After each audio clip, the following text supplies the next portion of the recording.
By the 1970s, Route 66 had spent half a century carrying millions across America. Families with luggage on the roof rack, truckers trading stories over CB radio, and adventurers chasing the next horizon filled the road. For 2,500 miles between Chicago and Los Angeles, entire towns staked their survival on that steady stream of traffic. But no one along the Mother Road could see how quickly it was about to run dry. From the busy streets of Chicago to the sun-bleached boulevards of Los Angeles, Route 66 stretched nearly 2,500 miles across the American continent. Unfolding on maps from the era, the Mother Road appeared as a bold red line, cutting diagonally through 8 states and linking the Great Lakes to the Pacific. Travelers in the 1970s could trace their journey on a well-worn AAA triptych or a glossy Phillips 66 road guide. Each page a promise of the next town, the next neon sign, the next adventure. The US 66 shield, a simple black and white badge, marked the way at every turn, from Illinois farmland to the deserts of Arizona and California. Every state map told its own story. Illinois with its dense web of highways and the first miles of Route 66. Missouri, where the road twisted through rolling hills and river towns. Oklahoma and Texas, where the highway ran straight and true under endless sky. New Mexico and Arizona, where it carved through mesas and red rock. And finally, California, where the last miles led into the sprawling outskirts of Los Angeles. The numbers were staggering. 2,400 to 2,500 miles of continuous road, a distance that turned the idea of a cross-country drive into a real, tangible journey. If you enjoy nostalgic documentaries about America's past, consider subscribing and turning on notifications so you do not miss future stories. Main streets along Route 66 in the 1970s were lined with the lifeblood of small-town America. Motels with vacancy signs glowing after dark, diners serving coffee and pie around the clock, and gas stations where attendants in crisp uniforms wiped windshields and checked oil without being asked. Every few miles, another cluster of neon and painted brick beckoned travelers to pull over, rest, and spend a few dollars. For the people running these businesses, the highway wasn't just a ribbon of asphalt. It was their main customer, their paymaster, and their future. Business directories from the early 1970s show that in towns like Kingman, Tucumcari, and Barstow, dozens of motels and service stations crowded the curb, often spaced just 3 or 4 miles apart. In the Midwest, the average was one stop every 3 miles. Out west, the gaps stretched only a little further. During peak summer months, occupancy rates in roadside motels climbed as high as 78%, and a steady flow of 11,000 to 13,000 vehicles a day kept cash registers busy. Attendants learned to remember faces, to swap stories with truckers, and to greet families by name if they returned each year on vacation. But this prosperity balanced on a single thread, the constant stream of cars and trucks rolling past their doors. The fortunes of entire towns rose and fell with the traffic count. When the flow slowed, so did the business. Every empty room or idle gas pump was a reminder that the road itself was the only guarantee, and that nothing along Route 66 was ever truly secure. Inside a 1970s station wagon, the world shrank to a few square feet of bench seat and the steady hum of tires on pavement. Suitcases bulged on the roof rack, lashed down with bungee cords or knotted rope, a familiar sight from Illinois to California. In the back seat, kids traded comic books, played license plate games, and watched the landscape roll by through smudged windows. The AM radio faded in and out, sometimes catching a local weather report, sometimes just static. A folded triptych map rested on the dashboard, its corners soft from use, while parents watched for the next sign promising gas, food, or a clean motel pool. At roadside pullouts, families unpacked coolers for lunch, sandwiches, potato chips, and a thermos of lemonade.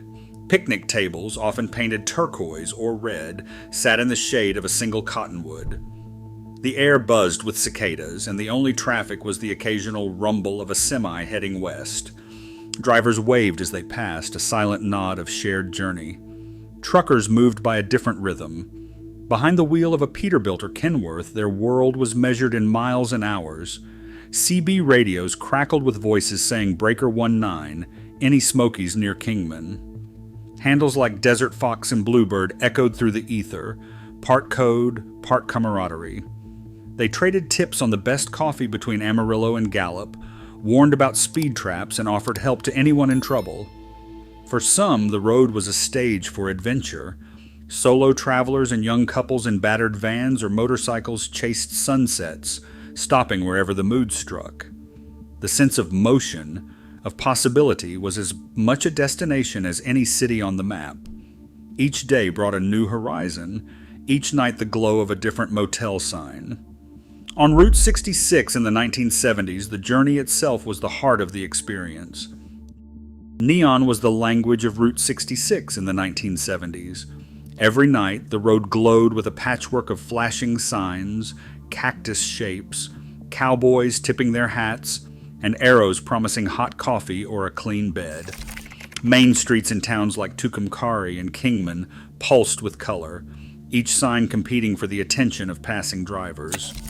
The wigwam motel's glowing teepees, the blue whale's grinning face, and a parade of flickering "no vacancy" and "eat here" arrows turned the highway into a living gallery. Inside diners, the jukebox spun a steady reel of American dreams.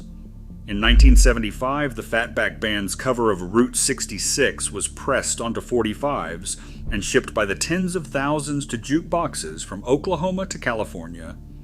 Its upbeat rhythm spilled out onto the Formica countertops and checkered floors, blending with the clink of coffee cups and the low hum of conversation. The song was more than background. It was a soundtrack for the open road, a reminder that this stretch of pavement had become a myth in its own time. The bicentennial in 1976 brought a fresh wave of red, white, and blue Sansenso. AA travel guides and Phillips' 66 brochures featured the bicentennial star and bold slogans: "Celebrate America's 200th birthday on the Mother Road." State tourism offices plastered patriotic banners on motels and gas stations. Roadside businesses handed out glossy coupon booklets, inviting travelers to mark the nation's birthday by exploring its most storied highway. For a brief, bright moment, Route 66 was more than a route.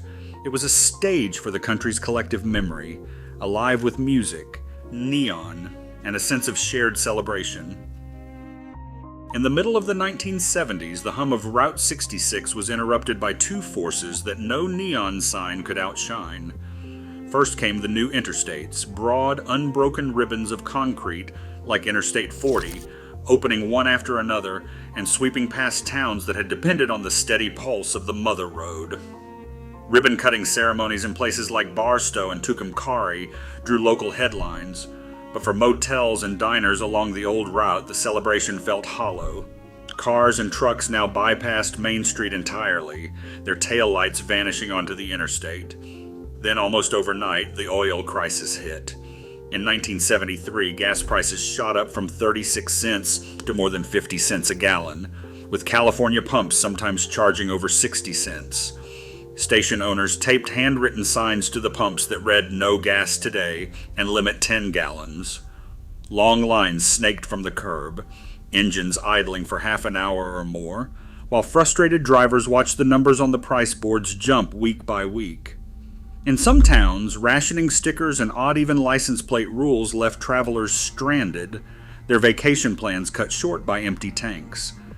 The once reliable rhythm of the road faltered, and the future of Route 66 grew uncertain. Main streets that once buzzed with travelers began to quiet. In Seligman, Arizona, the hum of engines faded, leaving behind rows of empty storefronts and silent neon. Motels that had welcomed families for decades now stood with their signs switched off, vacancy lights flickering in the dusk.